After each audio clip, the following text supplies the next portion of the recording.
Panda Global and Red Bull's Plup not only survives the gauntlet, but becomes a 3-time champion in a single day. Today, we're going to take a look at the electrifying show matches at Plup Showdown and talk a bit more about how Plup is still really freaking good. Let's get recapped. How's it going, ladies and gentlemen? Turndownforwalt here. Plup Showdown went down on June 20th, 2021 in person at the Digital Battlegrounds in Orlando, Florida, and Red Bull and the state delivered on some amazing LAN melee. Let's get things started with our undercard exhibition.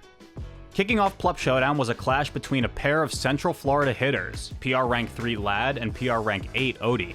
Though the head-to-head favored Lad, these two brought an exciting first set to the day.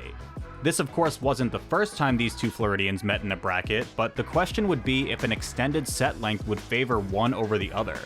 With the most recent 0-3 set record against Lad, the onus would be on Odie to use this long best of 7 to his advantage.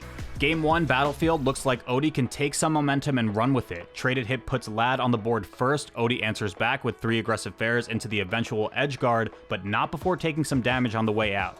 Stocks trading back and forth, Odie brings Lad down to final stock of the first game with a 6 sequence by the left ledge, followed by a quick turnaround fair. 5:09 on the clock, dash attack opener converts into a brutal Hail Mary edgeguard to put Odie up 1-0 at the start of this set. Lad comes back with authority though. Game 2, a 2-stock. Game 3, Odie's counterpick. Lad squeaks by with the game as well. Game 4, Odie's counterpick again, back to FOD. Lad up huge with another game to make it 3 unanswered. Third counterpick for Odie comes through, and this best of 7 is now at game point. Odie brings it all the way back to a 2-3 set, but it's too little too late. Game 6 on Yoshi's story, and it's the higher power ranked Lad to close the book on this opening match with a 4-2 victory. Very entertaining first set, but now it's time for the main event. First up on the gauntlet is Plup versus Gatsu. Plup with a resounding 100% win rate versus Gatsu, and he's looking to keep it that way. Game 1 coming through, and Plup looking as solid as ever, a strong 2-stock to wrap things up. Game 2 on the horizon, FD the counterpick, and its second verse same as the first, another 2-stock to put Panda's very own up 2-0 in the set. Changing the scenery a bit in Game 3 with Pokemon Stadium, but it's still not enough. Gatsu makes it a 1-stock high percent game, but Plup with all the composure, 3-0. Game 4, back to Final D. Gatsu first on the board in stocks, and things are looking a bit better, but Plup stays winning. Swings the momentum with 3 of Gatsu's stocks in return, finishes the game with yet another 2-stock. Gatsu now looking down the barrel of a reverse 5-0 in order to come back and win this set. And it wouldn't be in the cards for Gatsu today. Game 5 coming through and Plup finishing the show match with swagger. A dynasty to close out the set. Clean sweep 5-0. You said you were just having too much fun on CRT with that last down air edge guard. Well, if it was going to be a 5-0, I mean, I had to, do something cool at the end. That's right. I'm sorry. That's sorry right. for bullying. That's I'm sorry. Plup versus MVG's Mew2King up next. One of the better spreads for Mew2King in a set where we got a wide breadth of character counterpicks. From M2K's Marth to Plup's Fox, we'll see 4 unique matchups across 7 games in Sheik, Sheik Marth, Fox Sheik, and Fox Marth. Game 1 going to Battlefield, a Sheik mirror, and Mew2King gets an early 2-stock lead. Plup answers back with 3 of his own to swing a 1-stock lead his way. Last stock for both players, Plup picking up the pace with all the reads and steals away the game. Game 2, Final Destination, and the M2K Marth comes out. Similar tune to Game 1 with M2K up early, makes that a 3-1 stock lead. 30 seconds later, and just a minute after that, the King closes the door. First player in the gauntlet to get a game on the board against Plup. Tied in the set, M2K back to Sheik, Plup on Fox, Dreamland the counterpick. M2K early SD, Plup with the tempo translates that to a 3-1 stock lead. Mew2King last stock, high percent, finds his home on the ledge, but it's not enough. Plup eventually closes it out and goes up 2-1 in the set. The character swaps continue with a Marth Fox set, not gonna be on M2K's trademark FD, but Stadium will do just fine. M2K gets custom for the first 30 seconds of the match, all over Plup, nowhere to run, cuts off every escape option, and decimates the first stock. 7 minutes, Plup up throw up air, fires back to even the game 3-3. 6:23, standing laser gets Plup killed. Down again, M2K with another opening at 5:47, followed by a classic gimp to bring Plup to last stock. High percent on Fox looks like M2K's game to lose, and Plup pulls out the quick nair sequence, shine off, no jump, game 4 stolen away. Game 5, we're running it back, 2 minutes go by, and the And next thing we know, it's 3 stocks to 1 in M2K's favor. Marth closing it out here just a little bit after that for a big 3 stock and putting 2 games in the books for the king. Game 6, Found into Dreams, and Plup changes characters back to a Sheik Marth face-off. Plup looking to answer back with a 3 stock of his own, but not quite getting there. A 2 stock for the tournament's namesake, and now at set point in this best of 9.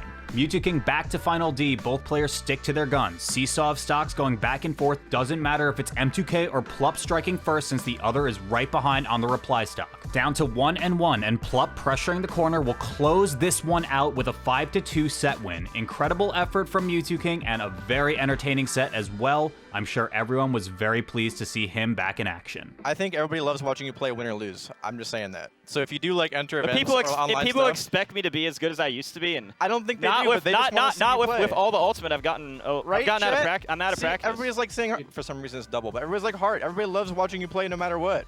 All right, well, Yeah, if that's Jason on 3 days of practice, I think everyone is just stoked to see what the future holds. Yeah, if you want to play more, I think everybody's going to Yeah. love watching you play. I think. Plup now 2-0 on the day, the final hurdle versus Team Envy's Bxrber. Wizzy oddly on time for this set. Signs of a good omen? Let's get into it. Game 1 to Battlefield, Falcon Sheik. Wizzy with some signs of life in this set, but it's still Plup versus Falcon, closes it out with a quick 2 stock. Bxrber counterpicks Stadium for Game 2, tries to keep parity with Plup taking stocks and brings it to 1 apiece, but not able to close the door. Plup now up 2-0. Second counterpick, Final Destination. 50 seconds in, Bxrber down 2, 6:30 on the clock, and Wizzy answers 2 back to even it up. Looks for a third on his final stock, but if you give Plup an inch, he will take a mile. Wizzy overextends a bit too far, and it's now 3-0 for the Sheik. Back to Battlefield we go. Game 4, Plup up first with the stock on Wizzy at a whopping 176%. 6:04, Wizzy now takes the lead 3-2. Make that 2-1 just 30 seconds later. Final stock, 4:45, Bxrber finds the opener, links the second hit nair, Plup in a bad position, and a phantom hit reverse knee blocks Wizzy from the game win. Plup with the gift trying to claw this one back. Wizzy finds the Raptor Boost knee to get on the board, it's 3-1. Plup laughing about that last one, but it's on to Game 5 with FOD as the stage select. High percent last stock, and Wizzy looking like he can bring this within 1 game, but Plup barely scratching by to bring set point. Final game, Dreamland 64, and we are back to your regularly scheduled Plup versus Falcon programming. A convincing 2 stock with a Red Bull sip to follow. Shades of Bxrber versus Axe coming through though, since it looks like they forgot what the set count was. Needed a bit of a push from production to wrap that one up, but with that, Plup would finish up this event undefeated. Just to confirm, you guys both thought it was still like 4-1. I thought it was 4-1. Was it really 5-1? It was, yeah, it was fine. It was like definitely fun. Yeah, We both thought this like for sure. Yeah, I thought it was 4. That's Yeah. weird. This event brought a ton of awesome show matches, and I'm sure I wasn't the only one who was excited to see IRL Melee make a big comeback. With Plup Showdown in the books and the move back to offline Melee coming into full effect, we can only hope to see much more amazing Melee like this in the coming months. I know I can't wait, and I hope you all enjoyed the incredible effort put on by Plup and the team for this fantastic event. Thanks for tuning in. Hey, thanks for coming out and doing this, everybody. This was a very silly, like, I don't know, it feels like a very silly event, but it was really cool that Red Bull, like, did this for us. It was fun. It was so dope. It's fun. It's just awesome to see you guys on CRT setups playing in person again. Yeah. I mean, was there much of an adjustment, or does it feel like you're just back at home? A little bit, right? For me, it's a little bit different than Yeah, it than does. online. It's very similar, but yeah, it's different. I also want to say, like, this is one of the few states, I feel, or few, like, areas that we can actually pull an event off like this, where, like, there's so many good players all close together. You know what I mean? I feel like there aren't too many other places that can do this. But it was cool. Too bad we couldn't get Hungry Box, but this is still, like, a really cool event, I thought. Hey, thanks for watching this episode of Recapped, and a very special thank you to all the patrons supporting the channel like Avishua Stein and Brian Malumpy. If you'd like to support more content like this, consider supporting me on Patreon or pick up some merch over at turndownforwalt.com. Thanks again to the folks over at Plup Showdown for an incredible event. Thank you for watching, and see you next time.